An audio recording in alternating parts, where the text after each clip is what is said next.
ვილა ბინაზე იაფად ვისკინდათ. ეხლა დაგათვალიერებინებთ გარშემო ყველაფერს და თქვენ თვითონ შეადარეთ ფასები.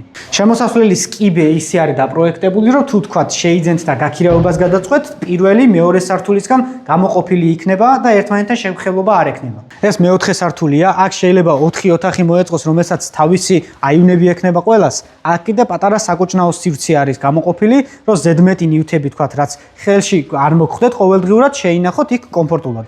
ამ ეზოში ქვაფენილი დაეგება და მოეწყება მწვანე სივრცე. ეხლა კი ირგვლივ ნაკვეთს გაჩვენებთ, რა კარგი ზომისაა და როგორ შეიძლება როგორც საპარკინგად გამოიყენოთ, ასევე უკანა ეზოდ და აუზისთვის. უკანა ეზოში საკმარისი ადგილია საიმისოდ, რომ მოაწყოთ აუზი ან მოსასვენებელი სივრცე. აღნიშნული სახლი ივანე მესხის მეხუთე ჩიხში მდებარეობს და ფასი გახლავთ $1200 კვადრატულ მეტრზე და მნიშვნელოვანი რა არის? გარდა იმისა, რომ მისაღებ ფასადაა აი ამ ტიპის ნაგებობისთვის 600 კვადრატულ მეტრ ნაკვეთზე, არამედ თქვენ რო ეხა ნაკვეთი შეიძინოთ, მინიმუმ რამოდენიმე წელი გაგიჩერდებათ პროექტისთვის, მერე მშენებლობის პროცესი და თან ფასები ისე სწრაფად იცვლება, რომ შეიძლება შავი კარგასიც კი ვეღარ მოაწყოთ ამ ფასში.